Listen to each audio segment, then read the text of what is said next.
Welcome to the Tag Team Talk Show. Introducing your hosts, Cyber Matt and the Phenomenal One.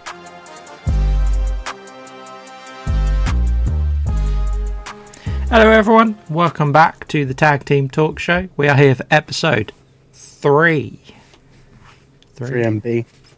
3 and done. 1, 2, 3, that's it. Count's over, we're done. 3-man band, I was thinking more along the lines of. Yeah, pretty much. But what are some good 3 pieces out there band-wise these days? There's not too many 3 pieces about nowadays. I would say Biffy Clyro, but I don't like him. No. Ironically, they're supporting, well, not them, but his new band supporting Sleep Token in America at the minute. Empire State Bastards, I think they're called. What a horrible name. It is a bit shit, to be honest. But now, how you been, dude? You good? I am okay, mate. I'm okay. How about yourself? Yeah, pretty good. We're recording it a day after. I had a bit of a shit Sunday, but it is what it is. Hopefully we'll still get the podcast out tomorrow, which we try to get out for. If we do, we do. We don't, we don't. But true. We'll be there. The True. They won't be disappointed. No. But again, though, I know we touched on it last week. Analytic-wise, we still look really good this week. We've got a lot more watch time on the second episode than we did the first one. Yeah. But I think it's just because it looked less daunting. Yes, I agree. To be honest, with 2 hours rather than 3. We've got quite a bit to talk about this week, though, so should we just crack on? Yep, I'm good to go. Sweet. Yeah, so Raw. I mean, we started talking about it last week, didn't we, about how we wanted them to just kind of cut straight into matches, but that didn't really happen this week. No, it didn't. There was a lot more talking. I quite liked it, though. It got me somewhat excited for that match, for Backlash. Yeah, I don't know. I don't want talking so much. I'm at that point. I'm like, I just don't want talking. Yeah, get to fighting. I get what you mean. There was some good, like, real nuggets in there, though. Like, some real, like, backstage talk going on. Like, they clearly like each other behind the scenes. But I agree. Yeah, I'm somewhat excited for that match at Backlash. I kind of think that Jay might win it, though. I don't think he is. I think it's too soon for Jay to win it.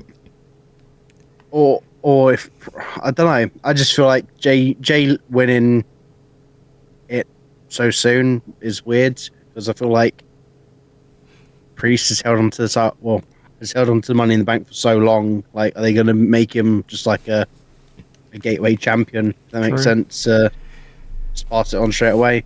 Yeah, I think it could go both ways, to be honest. I think I could see them putting it on Jay, though. Like, he's really hot at the moment, but then I can also see him sticking with Priest. Yeah. Because I think there's more to tell with that whole Judgment Day storyline of him being the de facto king, now that, like, Mommy is out of the way. Yeah, well, they're starting to make Priest more, like, egotistical in that aspect, which makes me believe that there's going to be a New Day Bloodline feud down the line. I think Finn will contest Damien for the title and lose, and then either they disband or what's his name, Dom and JD McDonough. JD stick with Damien, so the Judgment Day isn't completely gone, but they kick Finn out. I can see that. I put down on my notes, so while I was watching, that to me it felt like they were kind of sowing the seeds for, like, a potential breakup at some point. Like, there was a lot of dissension amongst the ranks in the Judgment Day. I thought, like, there was a lot of, like, infighting and stuff like that, which you know, they're not going to put it there for no reason. There'd be some kind of reason why they're trying to tell that story. But I feel like the Judgment Day has kind of run its course now. I think. Do you think? Yeah, I'm not really there for it anymore. Like, it's I like it more with Mommy there, obviously, but I think now, like, they're not really doing anything. They're kind of just there for the most part. Like, I'd rather see Finn go on to do better things because I think he's great. Really? Yeah, I don't think Finn's going to do anything anytime soon, unfortunately, unless he wins the Intercontinental. I don't see Finn winning a solo title anytime soon. So, I mean, for the most part, they all seem really happy though.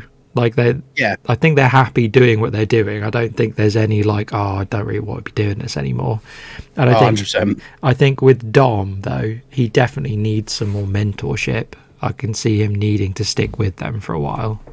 Yeah, I can too, but unfortunately, Dom's now out of an injury, isn't he? Yeah. So, yeah, I did read about that. It looks like it's nothing serious though. It's more so we'll just keep him out for a little while. Yeah, because I think if he had to have surgery, it'd be 6 months he'd have been out for. But I believe it's just something he can pull back from rehab. Yeah. But again, if Dom leaves, that's going to take a massive sting on the Judgment Day, like massive. Yeah. Like, because don't get me wrong, losing Rhea is a key fact, but I feel like Dom gets so much heat anyway. Yeah. If you lose Dom, you're losing another key point. So then what you got JD, Finn, and Damien, and it would just not work as well. So that's what I feel like with Rhea. They've go and sit it out, and then with Dom, they're like, well, if you're doing rehab on this, you can still be a part of the show. You just can't get physical, or if you can, it'll be a leg sweep at most. Like, it won't be anything like taking a bump anytime soon. No, I read in there as well. He's still going to be on TV for like the duration by looks of it. But I agree with you. I don't think that team would be nearly as interesting without him. Like, I think we touched on it in the first episode. Like, his in-ring ability definitely needs some work. He's very much so improved, but he has a very innate ability of getting heat, unlike anything I've seen for a very, very long time. I agree. And so you kind of touched upon the whole storyline with Liv Morgan being the advocate of what happened to Rhea. Like, we saw Dom and her have like the face-off. Yeah. Which I feel like isn't going to be a face-off. I have a weird feeling they're going to bring Liv in as a new member of the Judgment Day. Really? I don't know why. I have a feeling because they have no female part of the team, and Dom will quote unquote need a new mummy. So that could be interesting though. They could bring Liv in, make Liv the heel, and next time Rhea returns, she could be face, and then I'd had not considered that. I think that'd be really interesting for Rhea coming back as well, like her not being mommy anymore. Well, no, she could still be it, but I feel like she wouldn't be Dom's face. Mommy. Yeah, exactly. She'd be everyone else's. No, I hadn't considered that. I'd quite like that. That'd be quite cool. It'll be a cool like 180, because again, I think everyone expects Liv to be the face, but she's getting a lot of heat now recently. Rhea was getting cheered at Mania against Becky. She's been cheered for months and months and months.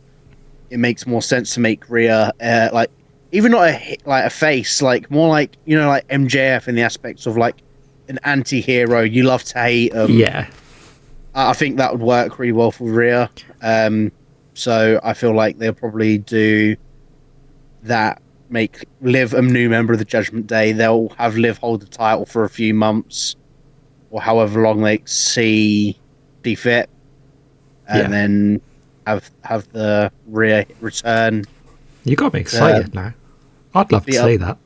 Yeah, see? WWE, book me, please. We almost know what we're talking about. I just want to touch on that quickly, though. Like, it feels like, to me, the last 2 weeks, everything we've said, for, like, the most part, has come true. I was just like, I was watching it the other day. I was like, we know what we're talking about. What's that all about? Yeah, I'm not going to lie. It feels really good. So, like, guessing stuff that you can kind of see happening. Like, I've got a lot more predictions on the horizon for this week, so I'm excited. I think we should get to it at some point. Especially after that hot take. I'd love to see it. That would be really cool. I've got some. Nice. After that, we got a little promo for the King of the Ring. After that, yes, we did. I'm just gonna go ahead and say it. I hate the King of the Ring shtick. I think it's really hokey. The crown and the throne thing. I think it looks dumb. I feel like depending on the character has it, like Booker T, elevated Booker in WWE with King Booker.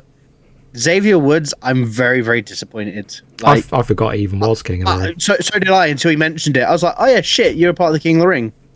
Shit, like I genuinely forgot.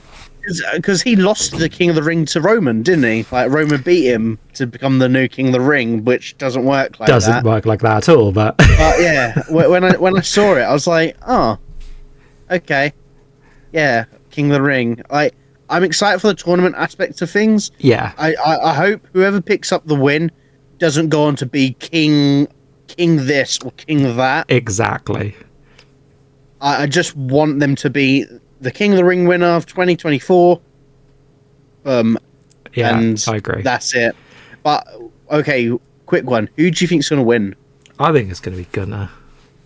I do too. It'd be ridiculous not to have him still go on that monster streak. He's lost one match. If they make him get to the final and lose to, I don't even know who he could physically lose King of the Ring to. Like who would you see Gunter in the end all or be all? Well, actually, I've got an idea, but I made notes again. I think Gunter's got to be challenging for a world title soon. He's got to be. But it's against Priest, and we don't have heel versus heel title matches anymore. There's no guarantee that Priest's holding it. Yeah, true. There's no guarantee. But would you then have them pass the parcel with the title for a while, with Gunter losing to Jay, and then Jay losing it to Gunter, and then Gunter losing it to Drew, for then Drew to lose it to CM? Like, yeah, I get what you mean. That's what I mean. Like, don't get me wrong, we've got two big pay-per-views in Europe this year. We've got Bash in Berlin or Bash in Berlin? I can't remember. We've got the one in Berlin. That one. We've got the one in Berlin, which I feel will be the one where Gunter wins said world title, whichever one it may be. That would make sense. And then we've got Clash of the Castle, which is in Glasgow, which is Drew's hometown. Yeah. So if you don't go for their monster pops, then you're not taking the full advantage. Don't get me wrong. I feel like if it is Drew in the main event, we kind of expect him to win it, and same with Gunter. Yeah. But I don't want the title. Like, don't get me wrong. We've had monster runs with Roman, and we had Seth hold the title for over a year, which I felt was a bit too long, in my personal opinion. I felt like towards the end of Seth's title run, I was getting very, very bored, and I found it very stale. Do we want them to now go, okay, I've got the title for a month. Oh, now on to you. Oh, now on to you. I don't want it to be quick transitions. I want somebody to at least hold it for like 3 months and then lose it, or I don't know. Yeah, I think there's got to be a middle ground, isn't there? Like, I don't think we want to see the gigantic runs anymore. Yeah. But, I had this thought while I was listening to Gunther's promo that he did. I don't know why, but the thought just popped into my head. I was like, we have to make a new history in WWE. Like, at some point, everybody that remembers all the old timers will be gone. So, like, having people like Gunther holding the belt for that amount of time, or Roman, or Seth, we're creating nostalgia in younger fans 40 years from now. And I just never stopped to think about it. And I was like, you can't have the legends from the start be the best forever. Like, there has to be new legends. And for me, I was just like, that's essentially what they're turning Gunner into, or Roman into, or Seth into. Yeah, I agree. But but again, I don't think that needs to be the norm. There definitely needs to be a middle ground. I hope, in a way, I hope Priest doesn't lose it, because I think the story is more interesting as him as champion anyway. Yeah. As over as Jay is, I don't particularly like his dynamic of what he brings to a story himself. I agree. I agree, and I do like the Usos. Like, I really do like them. Yeah. But their moveset is a very generic, bland base of super kick, and again, my love for AEW. They're notorious for it at the moment with the Young Bucks, and quite a lot of their divisions all using super kicks out the arse. And I don't mind one or two. I really don't mind it, even if it's not a finish move. Like I don't mind a super kick, because super kicks are always one of them good moves. You always admire a good super kick. It's like a chop in some respect now. Well, it's essentially what it is now, isn't it? It's not the powerful move anymore. Yeah. But seeing it being done like 15 times in one match, it's just like, man, this was Shawn Michaels' finish back in the day, and now it's just some generic throw around move. And I just don't find Jay's moveset all that great. Again, I like him as a wrestler. Is he entertaining? Yes. Is he good? Yes. But is he excited to watch? I particularly don't think so. No, I'd agree with you. And I don't necessarily know what they're going to do with the story for him. Like, to me, as much as that promo at the start got me a little bit excited, some of it was more so that it felt like they were trying to shove a round peg in a square hole. Like, it didn't feel like there was any natural beef there for them to be beefing over. It felt like they were just kind of shoving it in for the sake of them having some kind of stakes going into Backlash. Yeah, I agree. But no, I'm excited for King of the Ring, though. Like you said before, I like the tournament. I like the wrestling aspect of it. It's like you say, when they end up going, oh, this is King Corbin or something like that. Like, no, just make this person like the tournament winner. You don't have to have this whole gimmick behind it. But I do agree. I really like. I was thinking about it. Who would I want to see in the final two? And again, I definitely think Gunther will be in there. But I've got like 4 people that I would like to see at least in the semis towards the finals, and that being Gunther, Braun Breaker, not Trick Williams, Carmelo Hayes. I was going to say it, but I want to touch on it later. Ilya Dragunov or Dragon. I can't say his name, and again, it's my butchering of language in general. I think you're there. Sounded right. I think them 4 should be the 4th people to get to the end. Either they do Trick versus Braun, because we all know that's a good match, or Ilya versus Gunther, because again, we know it's a good match. Well, again, I did want to touch on it because I was trying to say it for later, but I kind of would love to see Carmelo Hayes doing it. Yeah, like I think it'd be good for him. It'd be good for his character.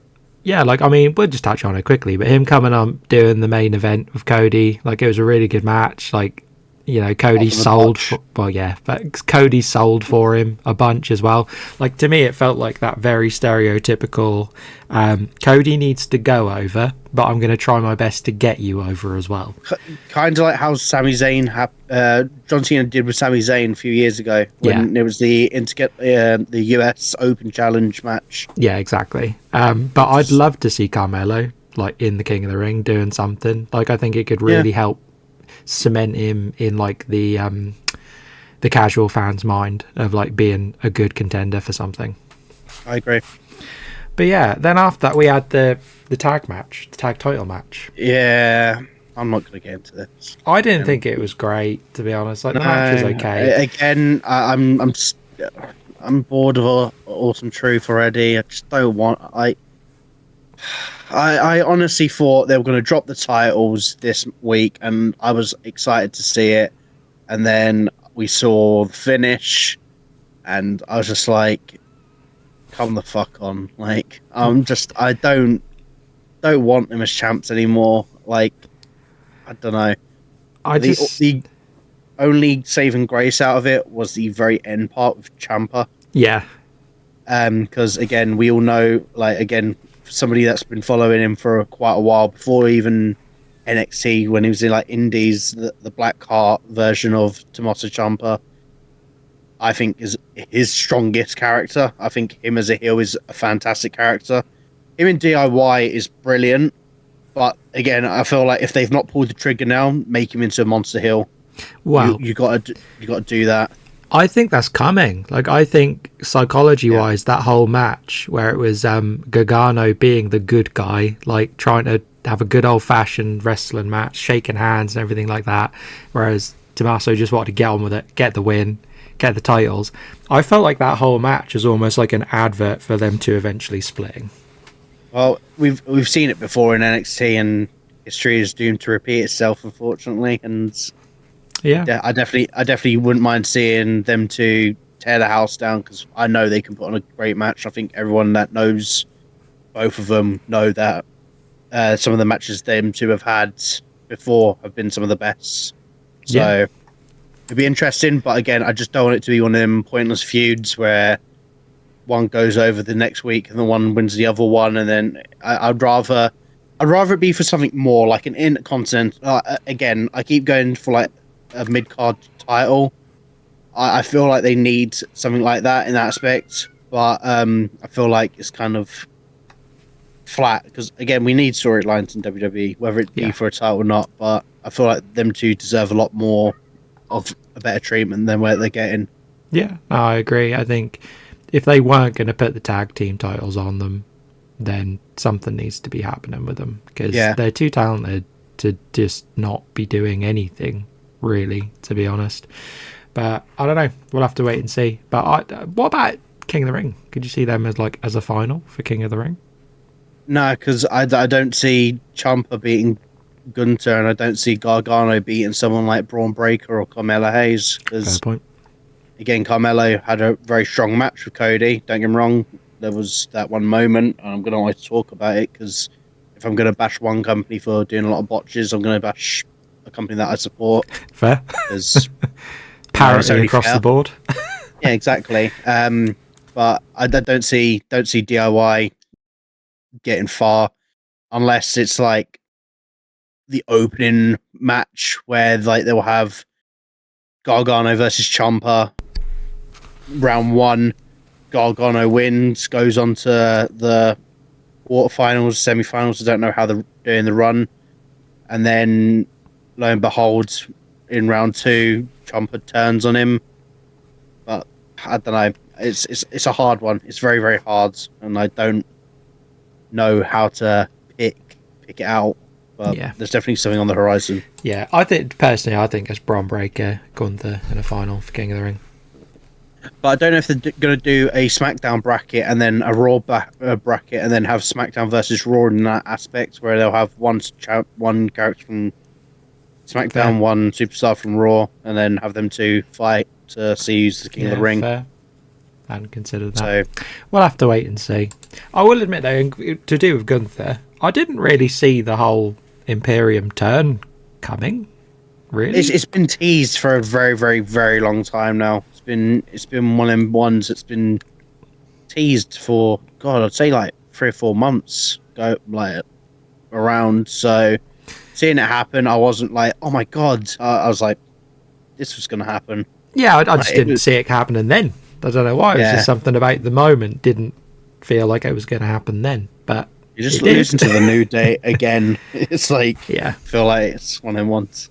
Yeah, I mean, I'm kind of done with the New Day at this point. I feel like they had their time, and it's just like when they come out and do the whole New Day Rocks thing now, it's like, I don't care for this anymore. Like, you haven't updated this at all for years.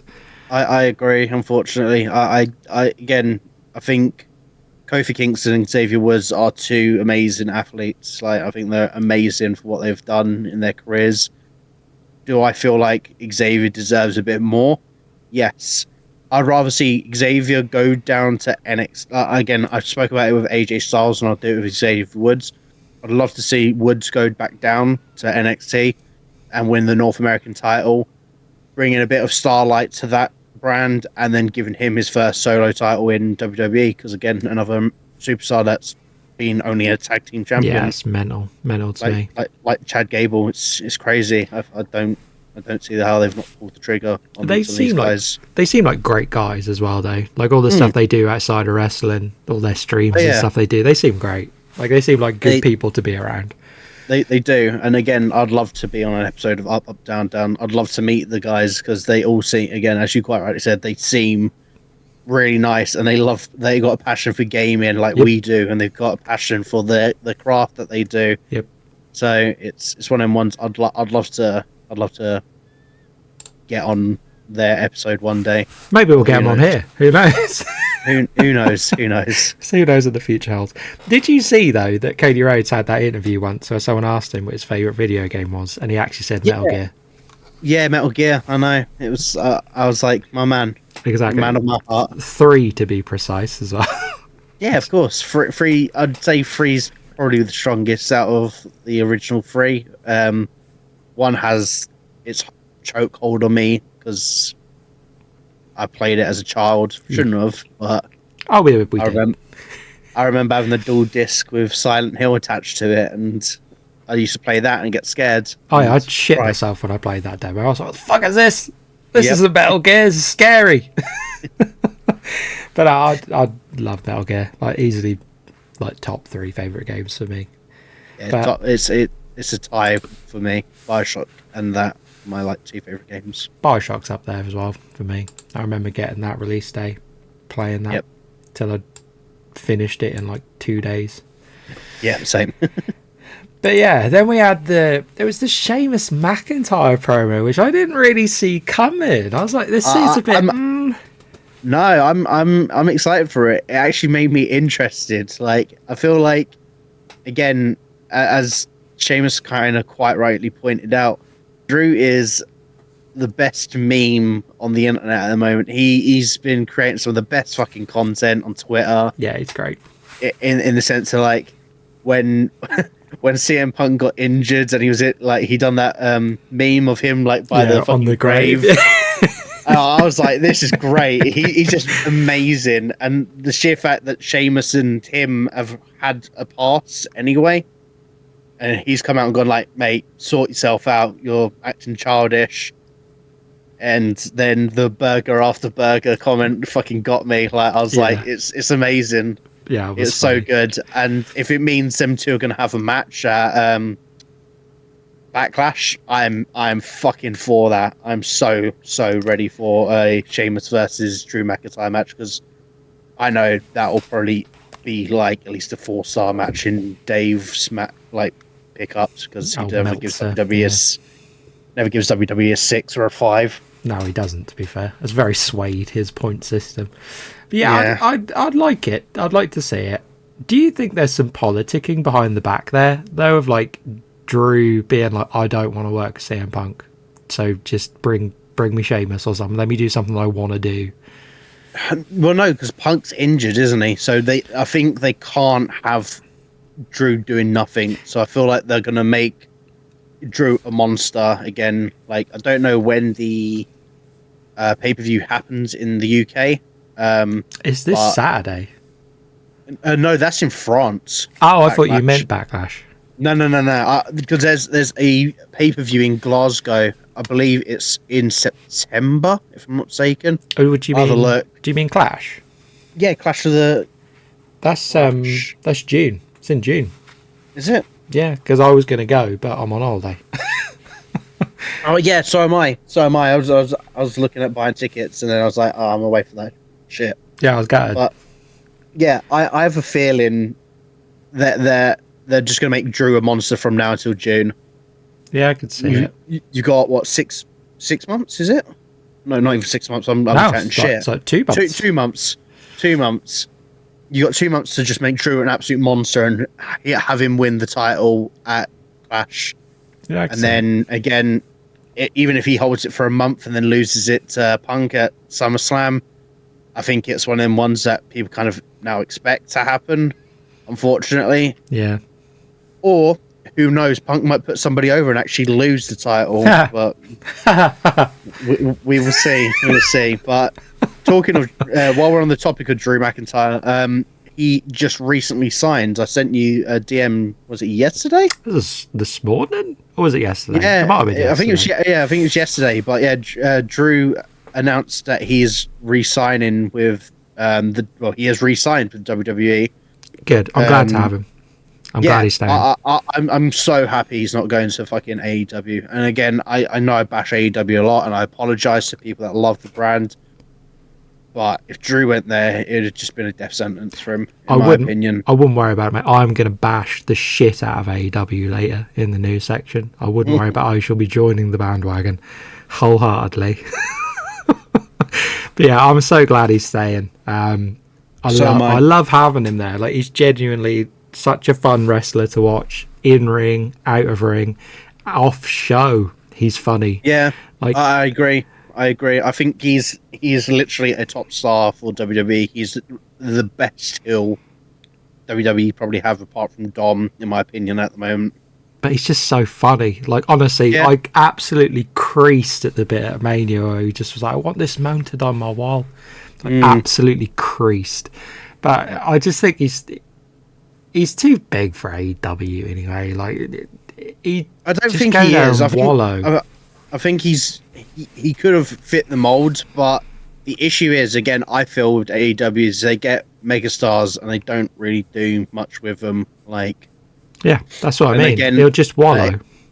Again, I will probably talk about the Danielson versus Ospreay match later on. But again, if he joined, who would he feud with? What would he do? Where would he go? Like, I just don't see him doing well within AEW. No, I don't. I think we said it last week, where to me it just feels like AEW just gets talent just so it doesn't go elsewhere anyway. I feel like if they signed him, they'd maybe do something with him for a while, but it'd probably end up just doing mid-card stuff. Like, I feel like a lot of talent that's gone over from WWE have just ended up doing that, to be honest. Yeah.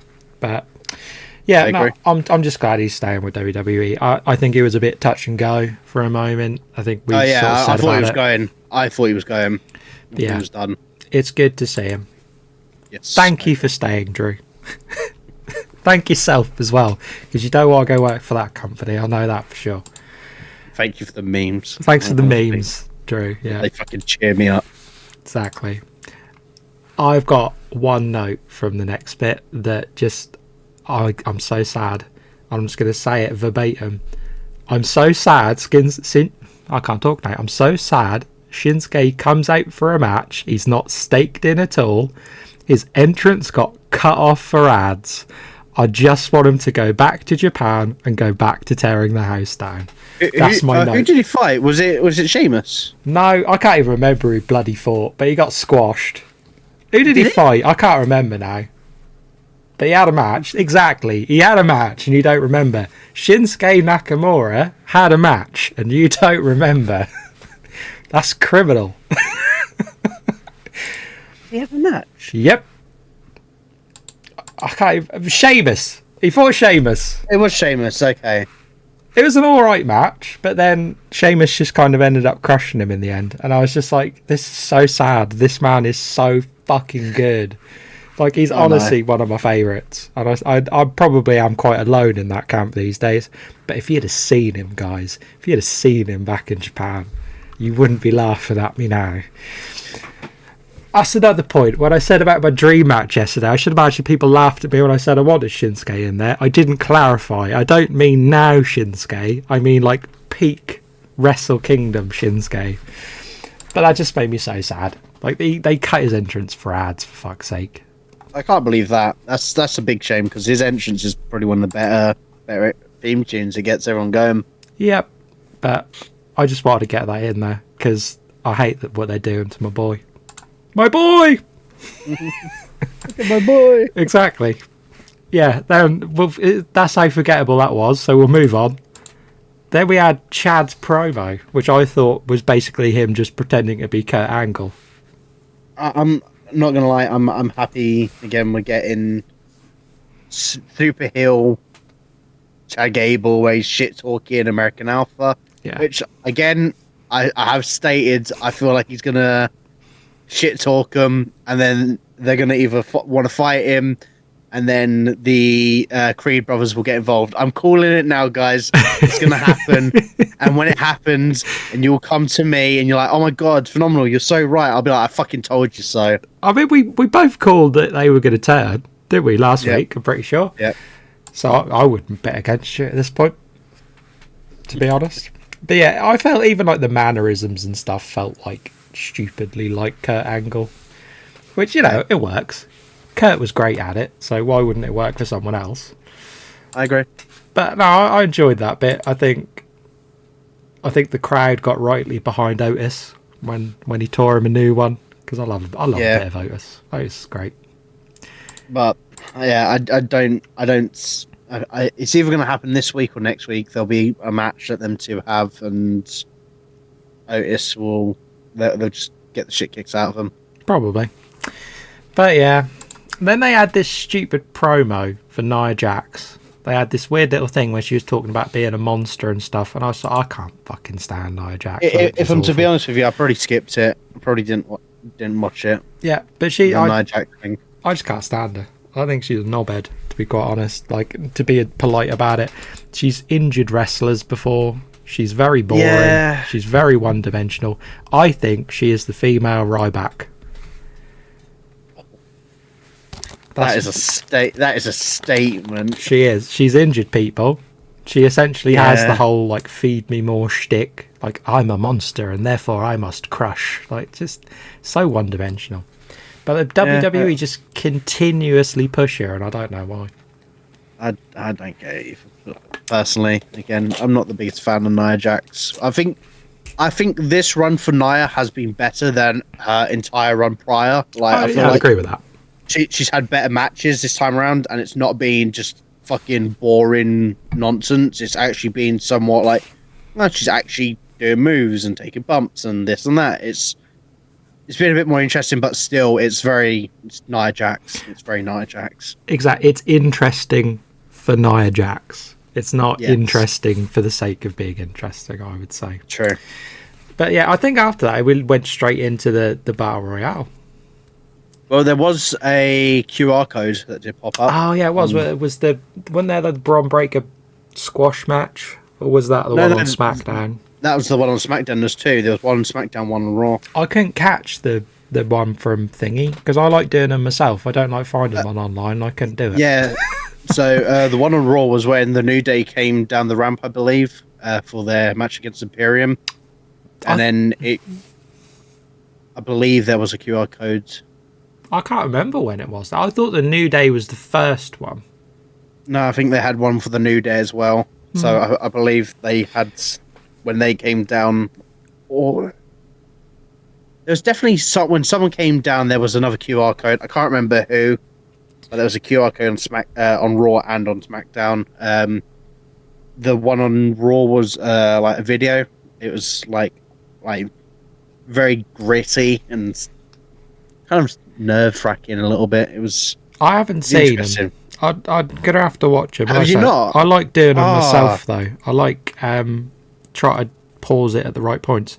But I did see this on TikTok that I just want to bring up. I just found it on my phone. So someone posted about they had the first one where it took you to the pictures that you had to overlay to get the full web thing. So there are letters in there. Yep, I've seen it. Yeah, so you've got Uncle Howdy, Eric Rowan, Dexter Loomis, Nikki Cross, Joe Gacy, the number 6, 5 + 1 6, and A for Alexa Bliss. Yeah, I could, again, we kind of discussed it a little bit. I definitely could see Bliss being a part of it. But yeah, it's interesting. It's very, very interesting to see what's on the horizon. Yeah. But yeah, the QR code, there was definitely one. There was two things that were attached to it. Okay. There was a video, and again, it was like of like a house, and it says like who remembers you, or you are remembered. Right. And then there was like like the terminals from Fallout. Like, I'm gonna go with Fallout because that's the best way I can describe it. Fair. Like the little PCs where you type in like a code or something. Yeah. The big box computer things. Yeah, it was like that. So I've got the picture here in front of me. It was like that, and it says, "Who will bear witness? Who begins the endless crawl? Type the number of sense organs, and you shall belong all." And then people were typing in names. So someone typed in howdy, and it typed hello. That's pretty sick.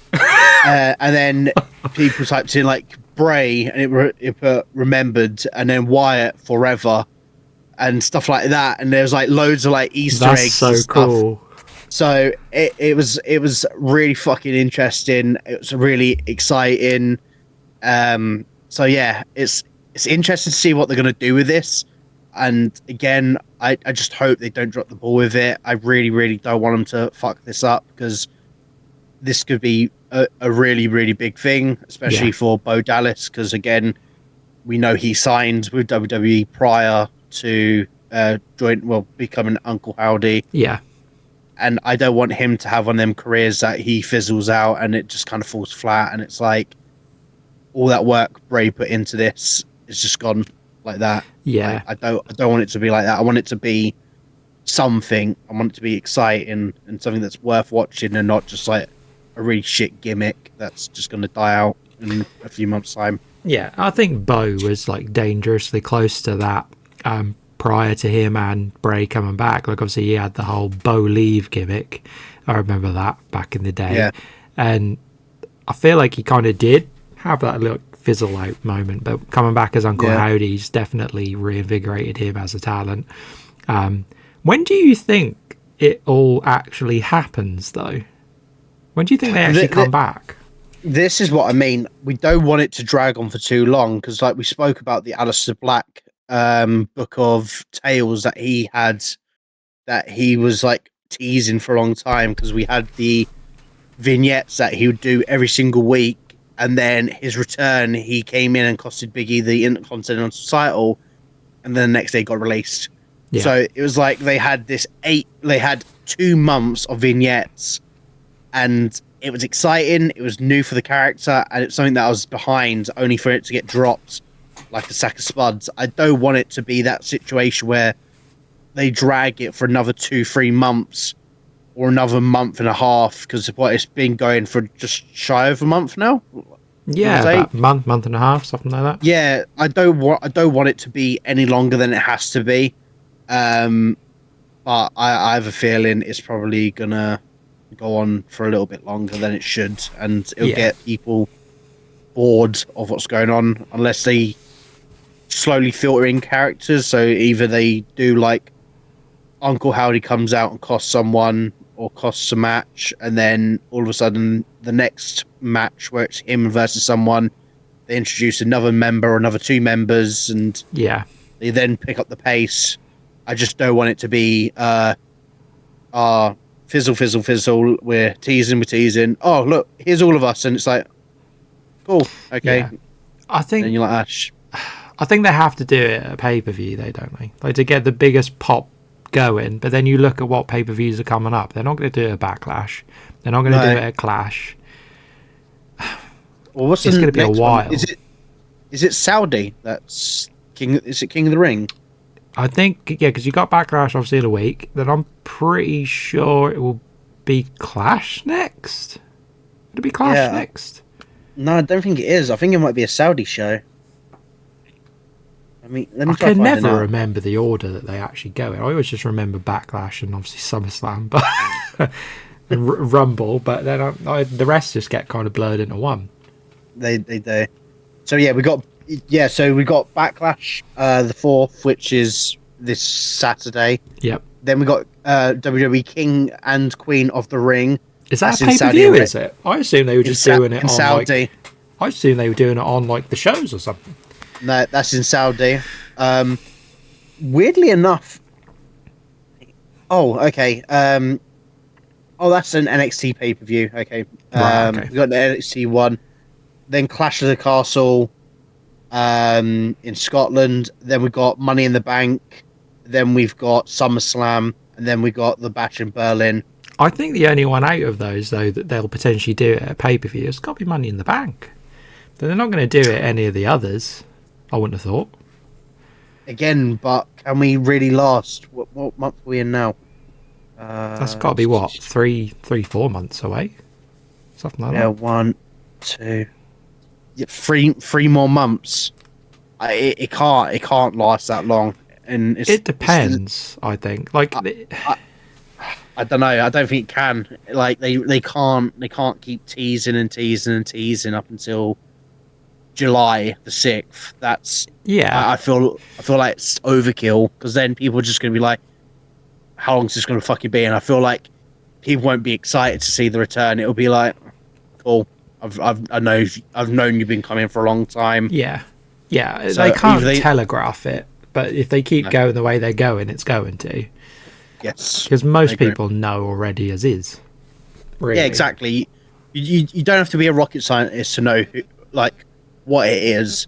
We don't know who's a part of it. Yeah, again, there's all this speculation, that's names and stuff being thrown around, but we need the trigger pulled soon, because again, as much as I'm loving the vignettes and as much as I'm liking going on to like the websites and then finding the QR codes and stuff like that, people are just going to be like, I'll wait for it to come up on Twitter and then look and then go from there. I'm not going to do the research myself. Yeah. I think it depends. Like to me, after what you've said, it feels like they're escalating every week. I think the only way they can stretch it out, though. Yes. I had this weird thought just now, like, came out of the Ministry of Darkness when they had all the robed figures and stuff. What if they all come out like robed, so you don't know who they are, but they do that for like a few months before or something, so you're constantly guessing of like who actually is that underneath. Like, you'll get that small reveal, then maybe when they're actually fully ready to reveal the whole thing for the pay-per-view, that way I guess you're kind of escalating it as it goes and you're not just waiting for one big dump at the end. Yeah, I don't know. It's hard, like, because I see where you're coming from with that aspect, but I'm like, in my head, I'm like, would I want to see some guy in a robe just walk out? It's me, Austin. Yeah, exactly.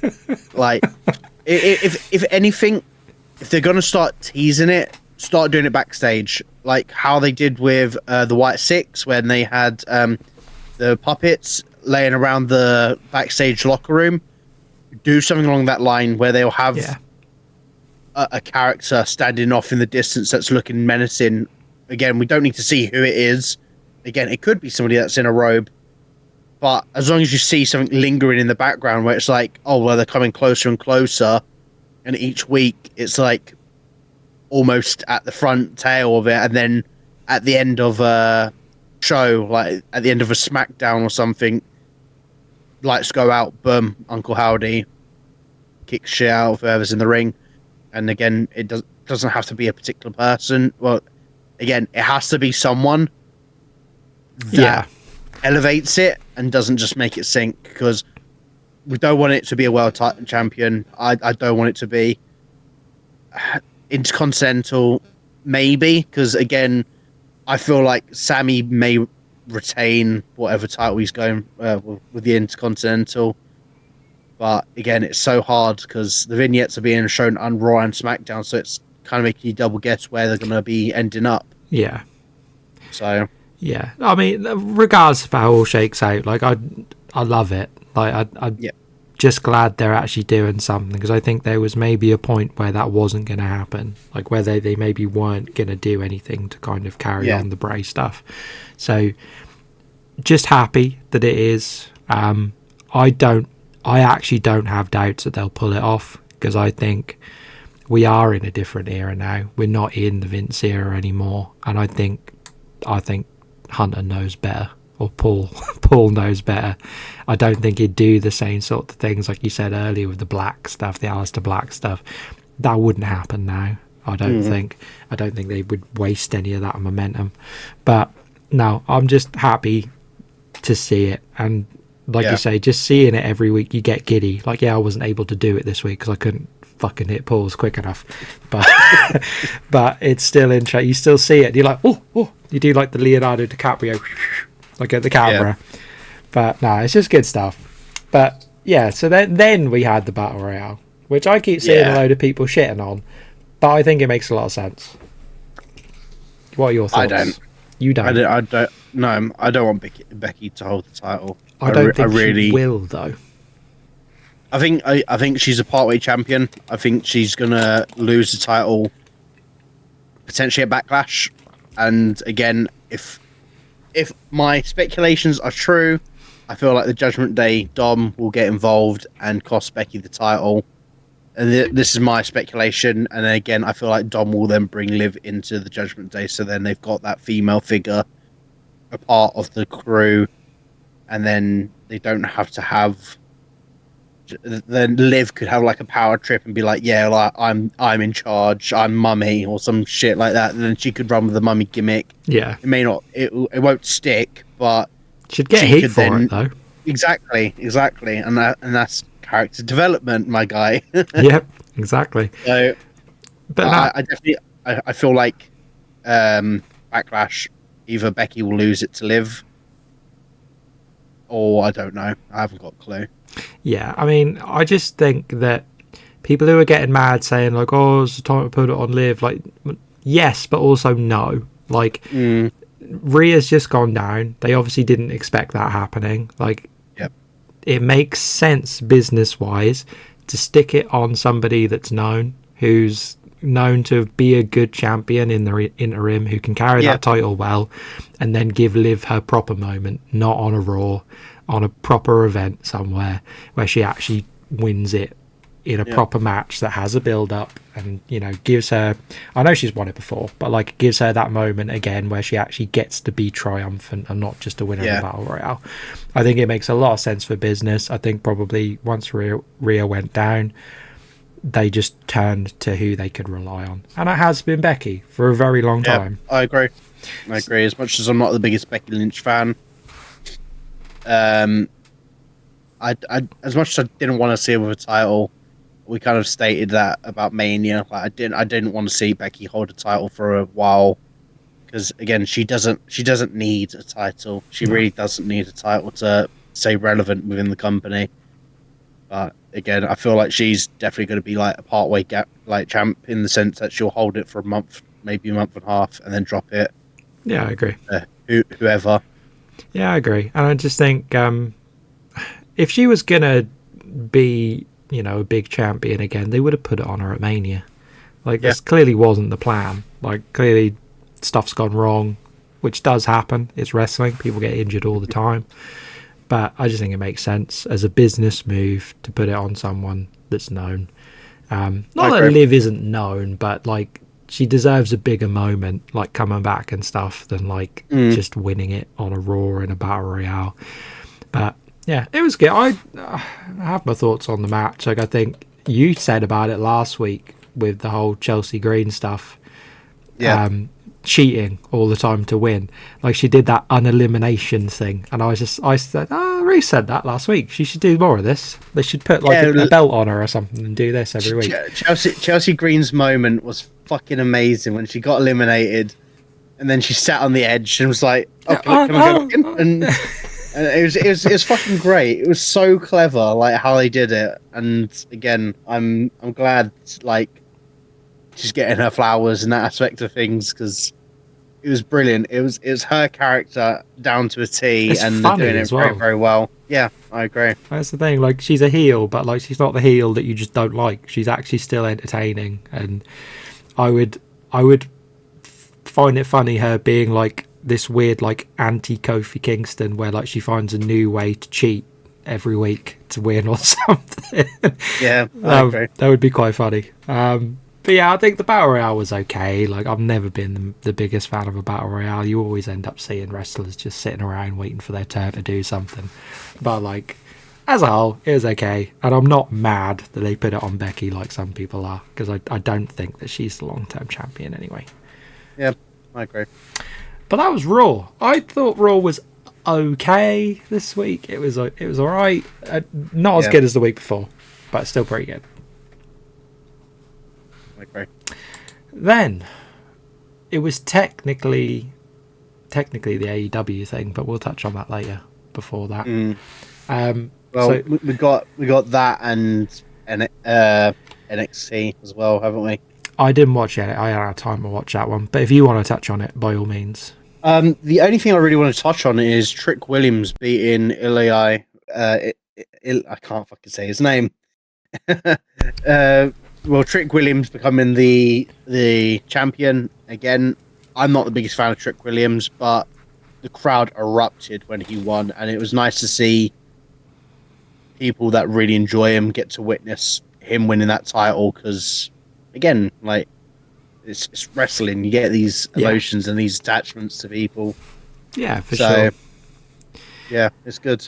Nah, like I said it last week, I'd love to watch more NXT, but I just don't have the time in my life to be able to squeeze it in, to be honest. I keep my eye on bits of it. Like, obviously, I know like Carmelo Hayes and all stuff like that, but like, in terms of like watching it week in, week out, just haven't got the time. But it's interesting to watch it and like see. You can see little snippets of like, oh, you're probably going to be quite big one day. Yeah. And it for so long before, you know, you never saw any of that. Like, you'd see somebody come in from FCW who you had no idea who he was, and you'd just be like, oh, okay, I guess I'm supposed to like you or hate you now. Cool. Yep. But like, I always go back to thinking about Batista's first gimmick, where he used to come out with that lockbox. Do you remember that? Oh, when he when he was I want to say Devon Dudley. Yeah, and was he Brother Deacon? Was that his name, Brother Deacon? He was an interesting one. Yeah, like I always think about stuff like that, where you'd see people come out like SCW and you wouldn't have a clue who they were. But now, like, you can actually follow someone's career the whole way through WWE if you really want to. And that's just cool to see. Like, you actually get your favourites, and I feel like what happens in NXT and when they end up being rooted for on the main roster is very natural. It's not forced. When people end up moving to the main rosters and they get cheered and stuff, it's never canned. It's actually like, oh, it's just them. I love them. I've loved them for years. And that's, you can't buy that. Like, you have to earn that coming through those ranks. I agree. And that's what I've always respected about NXT more than anything else. Yeah, like, don't get me wrong, it's the developmental for WWE, and I know they've had some big names like Shinsuke, Sami Zayn, Kevin Owens, but I feel like with them guys, it was more to like zone in on their craft a little bit. Yeah. And again, I feel like where they're not, if they're not thriving, it's, I don't know, it's hard, because again, there is amazing people like Shinsuke that deserve their moment and should be a lot higher than where they're at now. He'll never get it. Not now. It's too far gone. Yeah, I agree. Damage has been done with him, I'm afraid. But yeah, then we had SmackDown then. So, all in, I thought the draft was a little bit meh. That was okay. I thought the draft was the biggest load of shit. Yeah. And that's putting it politely. The only one I was somewhat surprised, well, I weren't even surprised about it when I saw Carmelo Hayes being pulled to SmackDown, is Braun going to Raw. Yeah. You can't have two big names from NXT move up to one brand and expect one of them or both of them to thrive in the same universe. It makes no sense. No. So I feel like they dropped the ball. I really did. It was very boring. I didn't get excited. I weren't like, oh my god, fuck yes, I'm so excited for this guy. Yeah. The only one that was like, oh, that's kind of cool, was Baron Corbin's been drafted back to SmackDown. Even then, that weren't even televised. No, I know. It was put online afterwards, and I was like, oh, okay. There was no movement. There was no movement whatsoever. No. Fucking Styles stayed on SmackDown. Jay stayed on Raw. Sheamus stays on Raw. It was so boring. Yeah. And for the draft, I always get hyped for it, but yeah, it was pants. I would rather, though, that all of those ones that they end up just staying the same, just don't even bother announcing them. Like, put like the bigger one, not even necessarily the bigger ones, but like the more shocking ones. Put them as the ones that they're actual picks, and then just publish, oh, Seth staying on Raw. Like, stick that on the internet. Like, that's, nobody wants to see that. If we hear about it, we're like, okay, guess what? Fair enough. But like, when you put ones on there like, oh, Baron Corbin's actually going back to the main roster, sick, cool, that's actually quite good. Or like, you know, obviously Carmelo Hayes was on there, but he was the only one really for me that I was like, oh, okay, I guess that makes sense, but like, I didn't necessarily see it coming right here and right now. Especially him actually getting like picked. Like, I imagine he'd get called up at some point, but to actually like get picked in the draft, like, you're putting some amount of stock in that name by doing that. Yeah, I was going to say that's putting a lot of stock into Carmelo Hayes, because I think it's the first time a NXT talent has been within the first draft. Yeah, first round, I think they said it was. Yeah, so it's very interesting to see to see that Carmelo Hayes has officially been pulled to the main roster, which again I'm excited to see where he goes and what he does. Yeah. But again, I found the draft shit. Yeah, I was being polite when I said it was meh. To be honest, it was a bit shit. But I really liked the main event with Cody and Carmelo. Like, I know you said there was the botch, but Carmelo's very good at selling. Like when he sold the I can't remember, is it the disaster kick off the rope? When he sold that, I was like, that was pretty good. The whole little backflip he did and stuff, that was really good. But if you want to touch on the botch, by all means, touch on the botch. Yeah, so again, the spot, if it hit, would have been fucking a beautiful spot. But watching it, I was like, you can see that it's gonna happen. Like when you see Cody go to the ropes, you even see Cody not like kind of like turn around to look to see like, oh right, it's time to go. He kind of just goes, right, Carmelo's gone. All right, my turn. And then Carmelo goes a bit too fast. Cody goes a bit too slow. Cody goes over and hits the floor like a sack of shit. And yeah, it's disappointing to see the spot flop, but again, botches happen. It happens, and they need to be pulled up on because stuff like that you can't really forgive because then they both kind of got up and then it ended with a Cody cutter or the crossroads, and I was just like, oh, okay, they both fucked up. Cody picks him up, does that, and then 1, 2, 3. I'm like, oh, okay, cool, I guess. Yeah, I mean, to be honest, I think taking the botch into account, though, it was still a really good show for Carmelo Hayes coming out the gate. Yeah, like I say, he sells really well. That fucking that was not a hurricane, but like that tornado DDT he did by jumping off the rope and stuff. That was sick. I was like, that was such a good spot. It was just so smooth how he came back and like grabbed his head, even though it was the other direction and stuff. I was like, that was smooth. Yeah. But his moveset seems really interesting as well, which is good. And I think the casual fans will vibe with him. To be honest. Yeah, I do too. I definitely. I see quite a lot of people getting excited for Carmelo Hayes. I definitely am. So. Yeah, no, I'm excited to see where it goes. I don't think they're going to shove him in near the top straight away, but I think making him a draft pick in the first round, sticking him in a main event against Cody, where Cody gets him over to a certain extent. It all looks really good for him, but I don't necessarily know where they're going to slot him at the moment. Yeah, I agree. But yeah, I mean, SmackDown as a whole for me, I just thought most of it was a bit flat, though. I think the draft didn't really help it feel exciting. But the one thing I didn't see coming, and I don't know why, because it was pretty obvious that it was going to happen after how it all shut down at WrestleMania, was fucking Randy Orton coming out to help Kevin Owens in the fight. Have you seen the t-shirt design that they've got going on? No. So you know how it's RKO for like Randy, and like he's got the gold writing. Yeah. The KO is Kevin Owens. That's the tape. Yeah. And I'm like, oh, I might have to pay a visit to WWEshop.com and pick myself up on them cheeky t-shirts because it's a nice looking t-shirt. It is a good one. Yeah, I'm excited to see what goes on. And again, I feel like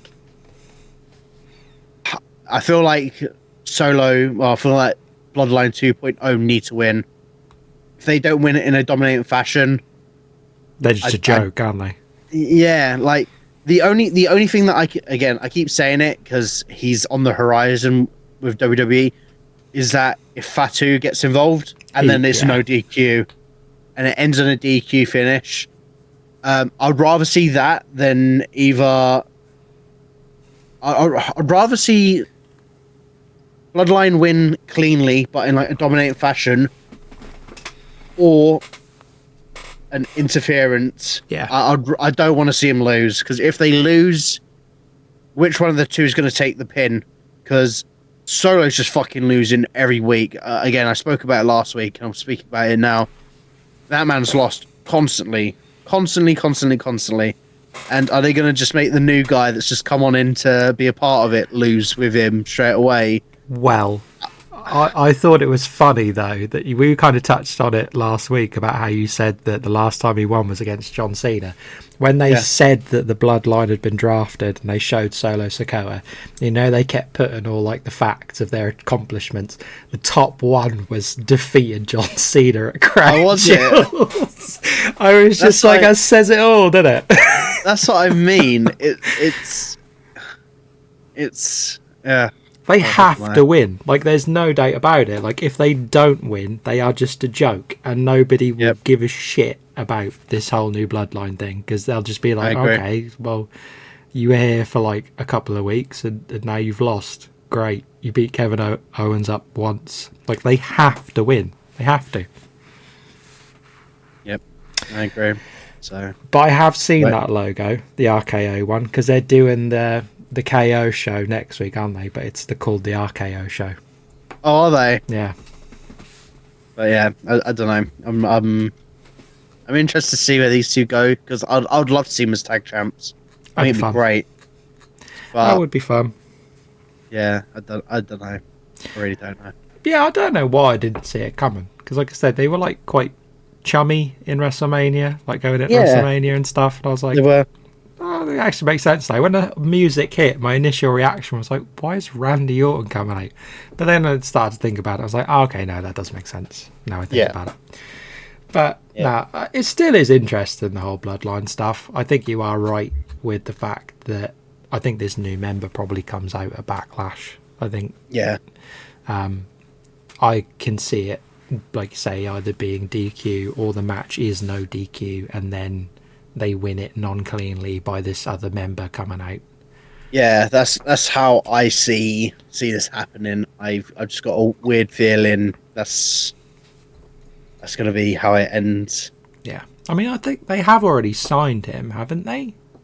Yeah, I believe he's signed. I believe he is signed, but again, they haven't made a announcement about it yet, because again, it kind of will ruin the whole storyline. But yeah, it's kind true. of obvious it's happening now. But to be honest, as far as like SmackDown goes, that's kind of the only stuff I really cared about. Like, you had the Bailey Naomi fight, wasn't it? Oh, Tiffany Stratton. Yeah, Tiffany interfered, which has now made it a triple threat match, which I said will happen last week. So I don't know. I'm not too, as bad as it sounds, I'm not really invested in Bailey as a champion, and it sucks to say that, because I like Bailey a lot, but the fact that, again, she was losing every single match up until Rumble, where she won Rumble, there was no build up for her and Io Sky, and now we're just kind of left with some like shell of a champ at the moment. And again, I feel like, Naomi would do well with it, but I feel like out of the two other women that are in this match, Tiffany needs this. I feel like it's... Yeah, I agree. I feel like Bailey has... It's not even Bailey, I just feel like the booking has just been really shit with Bailey, unfortunately, and it's such a shame, because, again, she's been a part of the company for a very, very, very long time now, and I felt like her moment just wasn't that amazing to witness at Mania. No, I'd agree with you, and I think that extends to, Damage Control as well. Like, they're just a joke at this point. Like, yeah, they're losing all the time. I have a feeling they're gonna have like a tag match for the titles now that Belair is on SmackDown. Yeah, that was announced, wasn't it? It was it's a Backlash, isn't it? Jade Cargill. Oh, has it actually been confirmed? Yeah, so it's Jade Cargill. Oh well, there you go. They're gonna win. 100%. They're gonna win. They want Jade to be a title holder as soon as they can do. I'm not. And Belair hasn't. No, nor am I. Again, I know she was not really that great in AEW, and quite a lot of people ripped into her because she has a very generic and boring moveset. Yeah.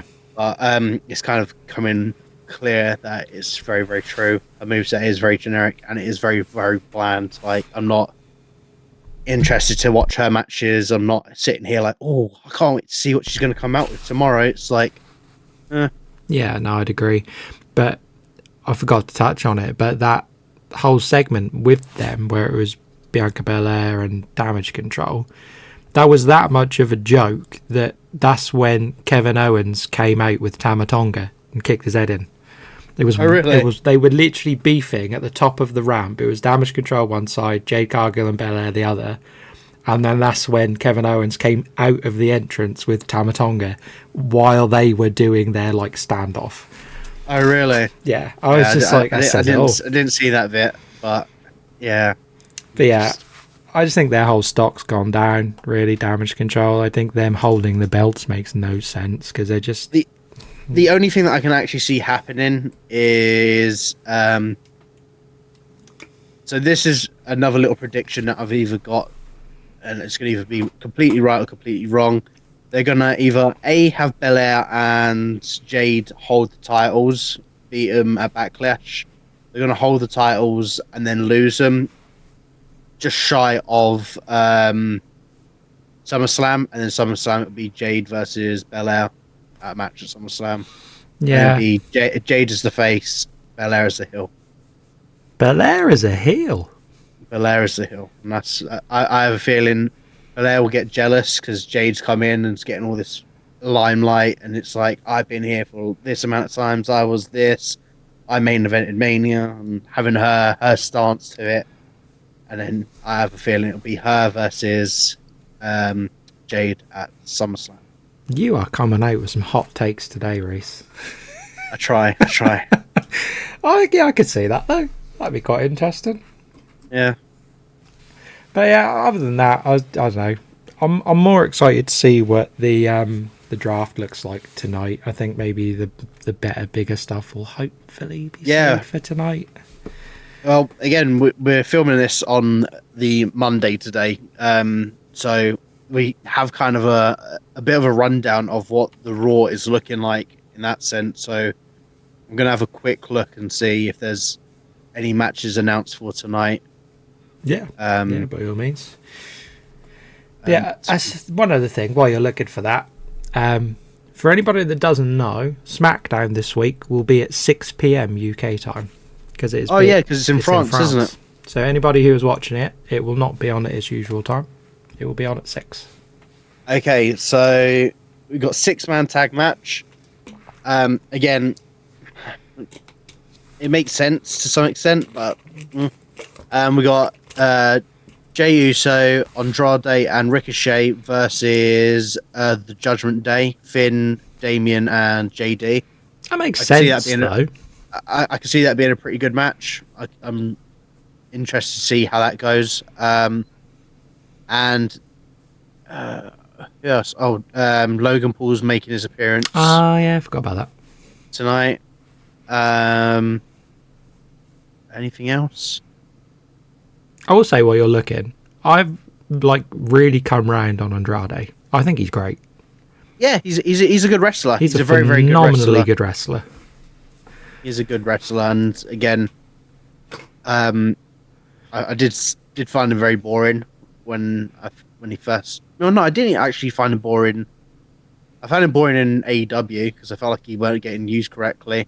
But AEW, though, isn't it? I mean, if the boot fits. Yep. But yeah, he said it, not me. He said it. Exactly. But I think that makes sense, though, from a story perspective. Obviously, that whole promo they did last week with Andrade saying that he's the biggest problem for the Judgment Day at the moment. And obviously, you got Jey Uso with Damian Priest. Yeah. Who did you say the other one was? Ricochet. Ricochet. Ricochet, him and JD fought in the semis of Speed. Yeah, I still haven't watched Speed. It's pretty good. For 3-minute matches, you can't go wrong with them, honestly. I really need to watch it. Is it all like, can I just, if I wanted to go on Twitter and watch it now, is it all there? It's literally on Twitter right now, and you can literally go on there and watch everything that's being shown from it. I got the week off. Maybe we'll have a binge. Yeah, mate, honestly, you could probably finish it all within a few minutes. 20 minutes. Yeah, give or take. I'm more of a binger anyway. I usually wait for everything to come out for a show, then I'll just binge it all in one go. That's all you can do, mate. At the end of the day. Yeah. Have we got a main event or anything announced? No, that's That the was only it?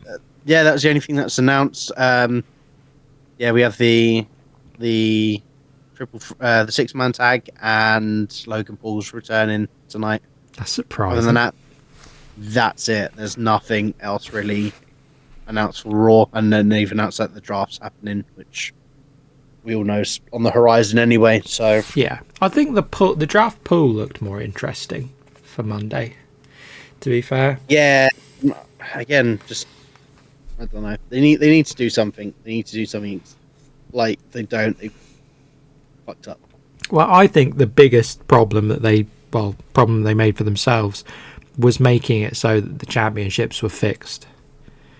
Like that made it so much less interesting. It's the first time they've done that, which I find weird. I found very, very weird. Yes, they made that problem themselves though. They made instantly as soon as they said that. I was so much less interested. Yeah, I'm not too keen on it. No, we'll see what it's like tonight though. Hopefully it's better. Like I said, I think some of it maybe they were just saving for tonight, like the bigger stuff. Hopefully, who can say? But yeah. So should we touch on like backlash predictions or something quickly before we go into like news or something? Yeah, we could do. Because what's it back? Well, okay. Let's decide who's going where tonight on Raw. We'll do that first, and then we can do backlash. Yeah, that makes sense. Go on then. So your biggest one you think was going to happen?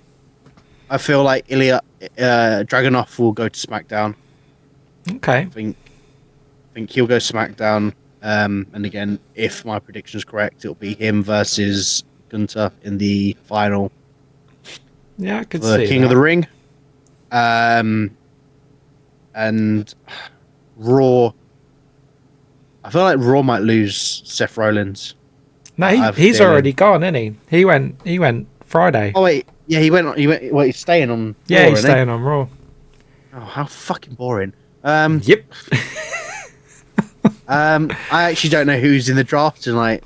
I'm actually. Let's get it up. I'm sure we can find it somewhere. Yeah, I don't know who's in the draft and whatnot. It's. Yeah, I don't know. It's fucking odd. It's here somewhere. Draft. Here we go. Monday's pool. It's pretty big, but let me have a look. Big names off the top of my head. Braun Strowman's in there. CM Punk's in there. Drew's in there. The whole of Judgment Day's in there. Kevin Owens. I reckon Kevin Owens goes to SmackDown. Yes, I see that. To join Randy. Yeah. Well, it's already kind of there, so why the fuck not? You know. Yeah, I reckon they'll cement that. Pretty Deadly are in it. Pretty Deadly. Hmm? Oh, I don't see him getting drafted. I don't see anything with them. I think it would be really interesting if they have the 6-man tag match as the opening match. Yeah. Drew come out, get arsed with everyone, and then the draft happens and the Judgment Day get moved to SmackDown, and then Drew's stuck on Raw by himself. Yeah, that would be quite funny. But then again, it's like, if I'm going with my prediction of Liv Morgan and joining the Judgment Day and she wins the title from Becky, yeah, she won't move, will she? She'll stay on Raw and yeah. No. Jade Cargill's on it. She's up for the draft. Tiffany Stratton's up on the draft.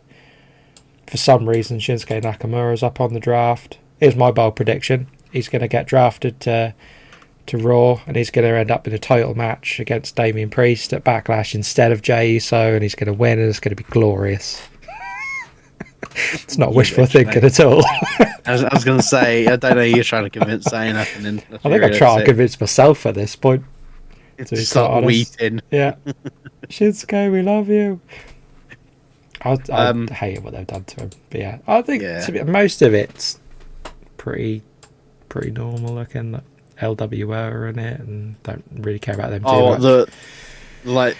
The fucking Latin American equivalent Damage Control. Essentially, yeah. They are the most irrelevant tag team. Like, just break them up. We didn't touch on that. Well, Carlito Helos. Good, thank fuck. I'm glad. Break up the fucking faction. It's boring as shit. We lose all the time. I'm sick of seeing Zelina upset all the time. Yeah. Like, just break up the LWO. It's not doing wonders. It has no excitement to it. I'm not sitting there like, yes! Fuck yeah, the LWO are coming out now. I'm like, can't wait to see him lose. I agree. Can't wait for this. It's so fucking generic boring now. Just get him off. Agree. Get him away. I mean... Just put him on the shelf. I agree. I mean, I have my own opinions on Selena Varga. Allegedly, I'd like to put allegedly in front of this. She hired a bunch of artists to do stuff for her and never paid them. I saw this, and she came out with the receipts. She said, "No, you're chatting shit." Oh, they were chatting shit. All right, okay. Hold my hands up then. She came out with every screenshot take, and she's like, "You're lying." Boom, boom, boom, and then okay, I didn't see that part. I hold my hands up then. No. You're fine in my book, Zelina. As a person that used to be an artist for a living, not cool if you don't pay your artists. But no, I agree with you. Like, they are just a bit generic at this point, really. Yeah. I feel like Ray, as much as I love him, he is getting a bit long in the tooth, and he just, because he's around all the time now, he's just not getting the pop that he deserves, really. Now everyone's just like, oh yeah, it's cool, it's Ray, we see him every week, but like, he should be like getting bigger pops because it's Ray fucking Mysterio. But again, it's just a boring faction. Boring ass faction, just doing boring ass things, and I'm just bored of it now. So bloody bored of seeing it all happen and seeing nothing happen with it. It's just, yeah. This is interesting though. This is the official WWE website, and I know that it's pretty much been confirmed that he probably never will again. But they've got the New Day on here, and it is just listed as Kofi Kingston and Xavier Woods. There's no Big E's got no time frame of when he's returning, unfortunately. No, but I wondered whether they would put him in there anyway. But that's pretty telling. That he told them to get another member to join him, get another superstar. I feel bad for him. They openly said, we're not doing that. We'll either stay as a tag team or we'll just end it. And I think that's what they're going to do. They're just going to stay as a tag. Fair play to him, having his back. Yeah, it's a shame because I don't see Big E returning to the ring, unfortunately. And he was a very, very good talent. And again, he was a good laugh to watch because again, he had the comedy aspect to things, but he also showed like he wasn't just like a comedy wrestler in the aspect of like a trombone player or a pancake thrower. He came out and actually did shit. So yeah, it's a shame. I don't really see Big E potentially ever coming back, and it fucking sucks when you say that out loud. It was a nasty bump though. Nasty. It was. I couldn't watch it. I watched it once, and I was like, I'm watching it once, and then I'm never watching it again. I can't. Yeah, it was bad. But he's been killing it, like, behind the scenes, like, because I watched pretty much all the build up for Mania, and like, he's been doing really well on that side of it as well. If he doesn't become a wrestler, I would like to see Big E as an announcer. I could see that. That'd be fun. I think he'd be a very, very good announcer, and then who knows what's down the line in the aspect of being an Edge or Daniel Bryan and coming back. Like never 5, say 10 never. years down the line, but never say never. It'd be nice. It'd be nice to see Big E back in the ring and just doing his thing.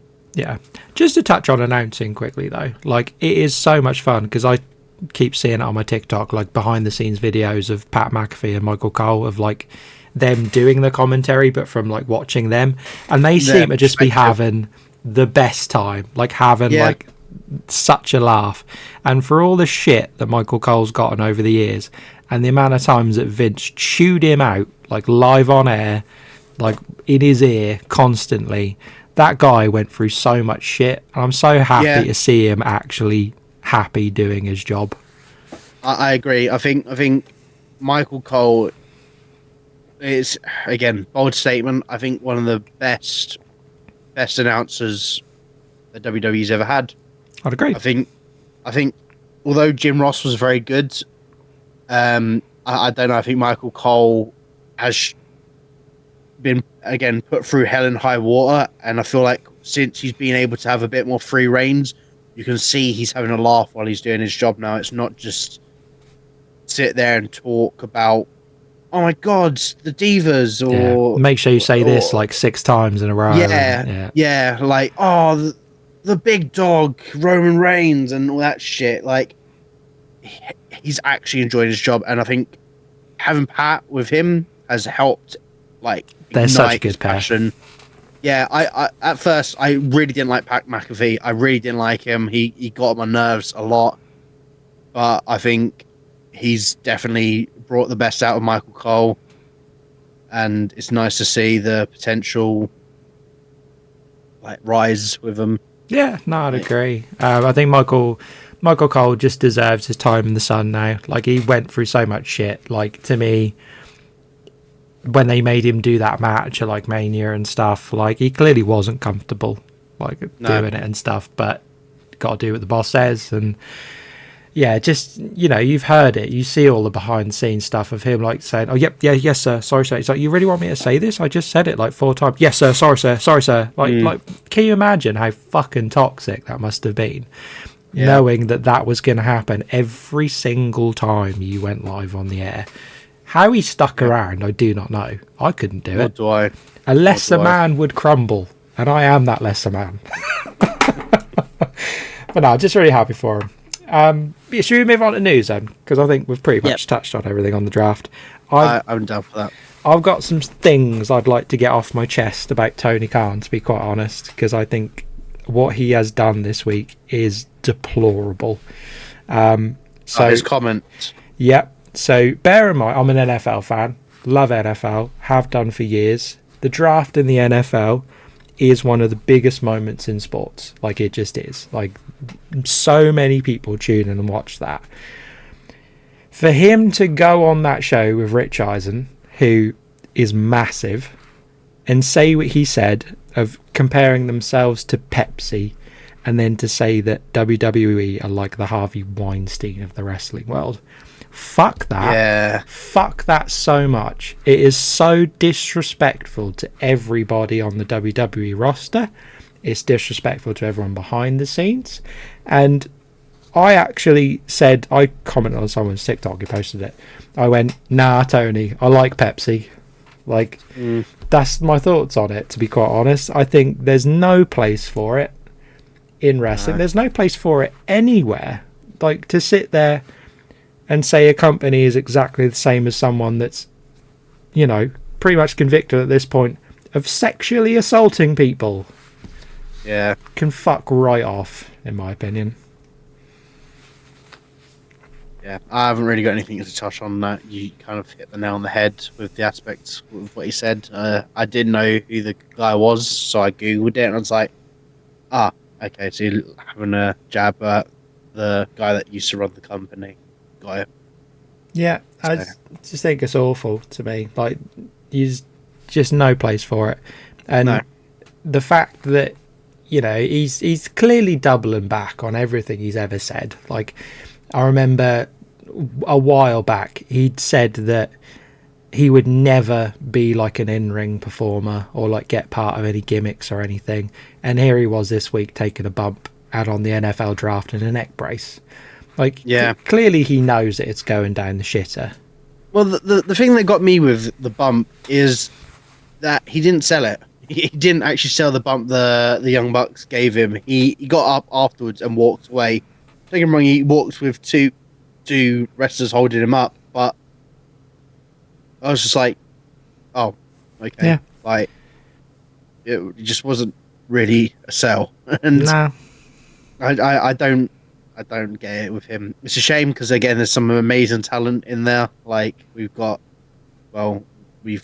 had some really good matches from AEW, but yeah, he's just something else, unfortunately. I just don't get what's happened with that company to literally in less than a year go from, almost selling out Wembley. Like they did a pretty good job of it, considering it was their first ever like big overseas thing. They decided to do it not in an arena but in a stadium. It did pretty fucking good for that company. To go from that to this in that short amount of time is mind-blowing to me, and I couldn't exactly point to one thing that goes, okay, yeah, that's your problem. But when you keep seeing things like what he's done this week with his comments and stuff like that, you start to wonder whether he is the problem. Whether he is. He is. Yeah. He is. He really is the issue. And again, I feel like the sooner he's gone, the better. Like, I don't see him interested. He gets on my nerves whenever I see him live. It's just constant. I'm not a fan of Tony Khan in the slightest, and I know I'm vocal about that quite a lot, but he just generally pisses me off. He's not a guy that should run the company. He's a wrestling fan running a company, if that makes sense. Yeah, I'd agree. Like I saw, it was this funny meme. It was about how Triple H, Paul Levesque had like paid his dues going through the business and like working his way up, and now he's reaping the rewards. And then it was Tony Khan. It was like him playing with action figures as a kid, and then he got given a load of money by his dad. He was like, "I'm a booker now." Like that's essentially what's happened here, and it's starting to show. Like WWE was coming on leaps and bounds every week now. They keep trying new stuff, and it's interesting. All the new camera stuff this week, I forgot to mention. There were so many cool shots that they did this week that you never would have seen before, and they seem to be trying things, growing the brand, whereas AEW just seems to be trying to sink it, to be quite honest. Okay. But yeah, I just wanted to get that off my chest because I ranted to Nicole about it in the car the other day, to be honest. She was like, I have no idea what you're talking about, but you sound very animated. I was like, I am. I'm mad. I'm frustrated. I just need to talk about it. I don't know. But we spoke about him earlier on. Dave, good old Dave with his amazing rating system. Yep. Why give matches out of 5 and then give it a 6.5? I don't.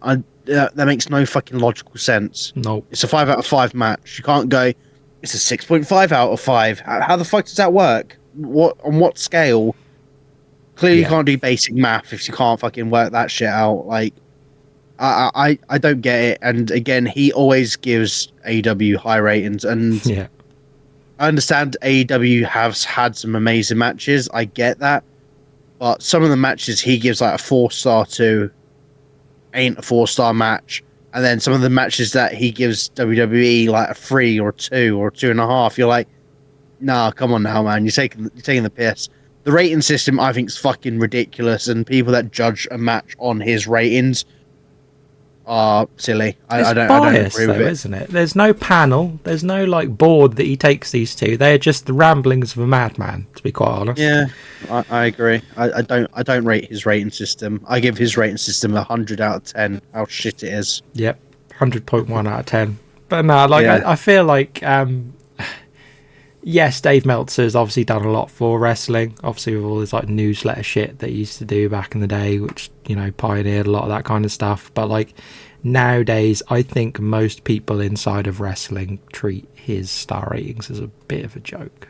Yeah, but to be honest, again, the Will Daniel match, it was very good. It was a very good match. I did actually watch it. It was a good match. Like, again, I'm not taking away what them guys did because they put on a fucking clinic. It was scary, the spot at the end, because I genuinely thought that Brian's neck was done again, and I thought we're going to have the same situation. He's going to come out and he's going to retire again. They played on it, didn't they? They kind of tried to make it seem like that was actually the case. I thought that was in poor taste. if that was the case. I hope it's not the case.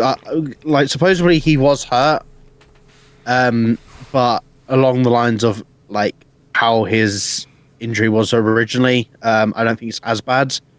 But it definitely is a spot that's scary to see, and I feel like Will's openly said like he's going to retire that the Tiger Driver 98. Is that what's called? Something like that. But I've seen rumours that that's all a shoot. That like that's not real. That he's not actually injured, and that they're using it as some sort of thing for a story moving forward. How true that is, I don't know. But if it is, I think that's in really poor taste. Yeah, same here. Really. Who knows? Like, obviously, I only know behind the scenes, but I agree. But the match was good. It was no taken away from it. Like, it was a good match. I didn't watch the whole pay-per-view, but I did watch that match. Yeah, I didn't either. I saw that Swerve won the title again. Props to him. He's a great wrestler. But again, I just feel like Swerve's probably going to lose the title to Adam Cole soon. I feel like he's just going to be a middleman champ that's going to have a run for a little while. And I felt like it was in bad taste where AEW had the title change, and then they made Swerve not have like an opening moment to come out and speak. Yeah, they had him fight some guy who's, I think, what's the guy? He's a Ring of Honor champion, and I was just like, "Oh, what's going on?" And then the main event was Jon Moxley defending the New Japan World Heavyweight Championship against Powerhouse Hobbs. I'm like, you've literally just killed off your fucking main talent there. Your brand's title holder. You've gone. You got the beginner match against someone, and then we're gonna have Jon Moxley in the night. I'm like, they just don't know how to book, though, do they? I don't get it. I genuinely do not get it, and it's a shame because I feel like Swerve's such a good champ or good wrestler. He is a good wrestler. He was amazing in NXT, and I feel like I don't know. I just hope they don't fuck it up with him. I really hope they don't. I hope it goes well and it all kind of pans out to be better. But we'll wait and see. Yeah, who knows? There was one other thing that was a little bit unfortunate. He is okay, I'd like to add, but Darby Allin got ran over by a bus the other day. I saw that. I did see that. Like, he got run over by a bus, and then he went to a theatre show afterwards. Yeah, straight away. Just went to the show. Fair play to the guy. Like, he can take hits. I was going to say, that's the bump of all bumps, getting hit by a bus. But, you know, we've seen him take some bumps over the years. I think a bus is probably no problem for him, to be quite honest. Yeah, he probably just walked it off. He's like, oh, you know. Nah, I'm alright. I've always really liked Darby Allin. I think he's really good, to be honest. I don't. You don't like him? I think he's good. Nope. I just genuinely think he's like, as people are going to probably hate me for saying it, he's a bit of a glorified spot monkey, in my opinion. I mean, he is. There's no getting around that. Like, there's some, like, the spot with the glass when he jumped through it against Young Bucks. I was like, was that needed? No. I mean, he's going to pay for it. He's not going to be walking by the time he's sick. He's going to be the next Mick Foley in that regard. Yeah. I don't want to see that again. I don't think Mick wants to see it either, to be honest with you. No. But, I don't know. Yeah, I think if Mick could go back, he probably wouldn't do some of those bumps. Do half the shit he did. Thank you that you did, though, Mick. You made my childhood. But still, that was bad. Some of the stuff he did. Yeah. Yeah, that's kind of all I wanted to touch on the news side of things. Obviously, we covered that Drew's already signed. And that was probably the only other news thing I wanted to talk about. So I've got one thing today that's kind of springing up, and it's going at a rapid rate, and I'm really excited to see it happen. Do you know Joe Henry? Oh, yeah. I believe in Joe Henry. He's constantly been popping up on my social media for like the last 4 weeks. He's currently England's _1 in the top charts. He is not. Yeah, he tweeted about it today. He's #1 in the UK. Where else is he? Number 1 in the UK, 7th in America, 1 in Malta, 2 in Dublin, 2 in another country, 18th in Australia, 31 in Poland, 36 in Finland, 47 Mexico, 52 Canada, and 62 Germany. I fucking love wrestling. I really do. He may be a British number 1 singer, unironically. Like next week Sunday, if he manages to hold this spot until then, literally BBC will have to play I Believe in Joe Hendry live on national radio. Everyone, do it. I immediately fucking love. But yeah, he's now going on a massive campaign of promoting the song on iTunes. So I'm buying it. I'm getting off this podcast and buying it. Yeah, I'm hoping he fucking wins it, because that'd be class. Because it was like same when the UK won, when it was Rage Against the Machine that won the Christmas number 1. They never played them. They never played it. It was like, and here's your number 2 this week. It was like, no, I want to hear number 1. Yeah, like they would not do it for love or money. So I love wrestling, man. It's so fucking so do great. I. So I'm hoping he wins it. I really fucking do, because it'll be brilliant. It'll be so good, phenomenally funny. Like honestly, I'm surprised we hadn't even talked about him on the podcast yet, to be honest. But for like the last 4 weeks, all I keep seeing on TikTok is just "I believe in Joe Hendry," constantly, and I'm like, who the fuck is this Joe Hendry? I don't even know who you are. But apparently, people seem to like him. But everybody, for the love of wrestling, go listen to it immediately after this podcast, though. Yeah, he's a Scottish wrestler that's currently working in TNA. Okay, that'd be why I haven't heard of him. I don't watch it. And yeah, he's doing great. He's doing amazing. Oh, so that has just reminded me of another news story though that we have not touched on, that probably should be touched on because it's pretty fucking big. So TNA's pay-per-view. Have you seen how many buys that's had? It was like 500, wasn't it? Yep. Yeah, that's really bad. Yeah, it's a shame. TNA was really growing in popularity with the guy that was previously running the company, and then they dropped him like a week or 2 later, and then all the wrestlers kind of revolted against it. So I feel like quite a lot of people aren't re-signing. So I know the Motor City Machine Guns didn't re-sign; they've left, and it's rumored they're going to AEW, which I feel like a bit of a shame. And then there's talk that what's her name? Their knockout champion. I can't remember her name. I'm not gonna know that one. I don't watch TNA, unfortunately. It's gonna bug me, but yeah, I feel like she's gonna leave soon. There's a lot of people looking at leaving TNA in the next few months when their contracts are up. So we may see some really big names like start moving to the UK, to WWE, or to potentially AEW. Yeah, I mean, it sucks for TNA. Like, they've been a big part of wrestling for like a long time now. Really, they have. I'd hate for them to see, like, although I've never like been a big TNA fan or anything, like I get that a lot of people are, and that would suck for like fans and stuff like that if they were to go under or anything like that.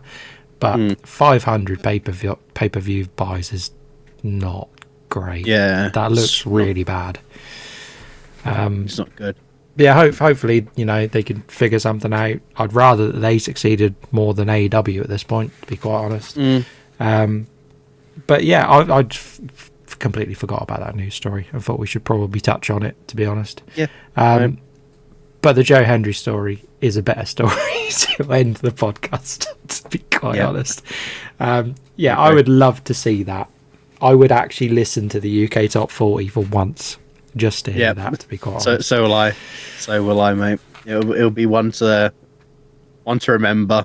Yeah, maybe we should if we do it, we should do like a live reaction where we do like a recording of us. Just I'd be down for that. I'd be down for that.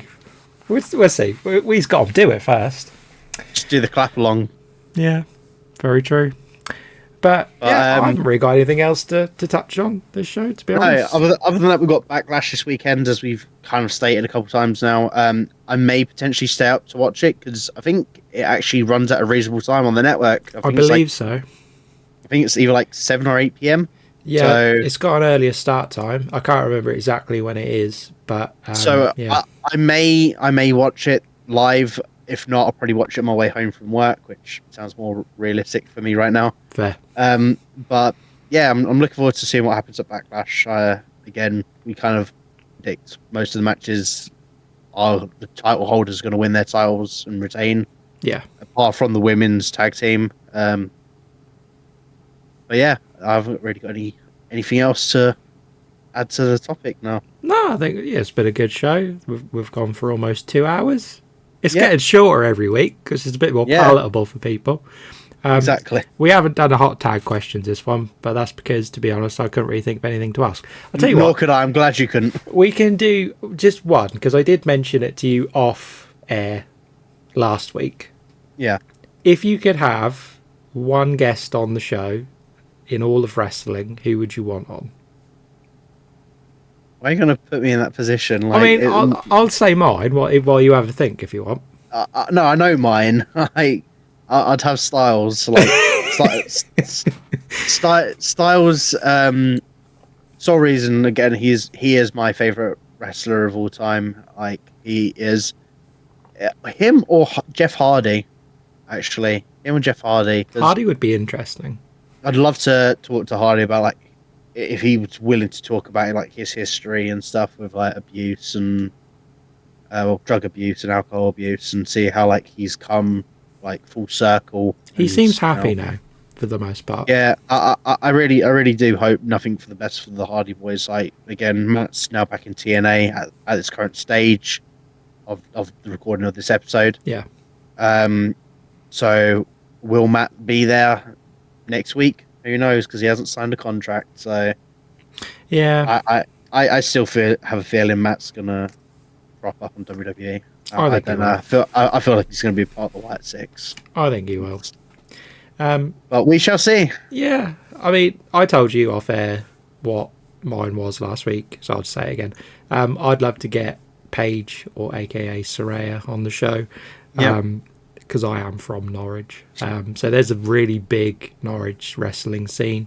A lot of actually, like, WWE talent have come down to, like, watch Norwich shows and stuff. Like, I met Mick Foley at a Norwich wrestling show. Did you? Which was nuts.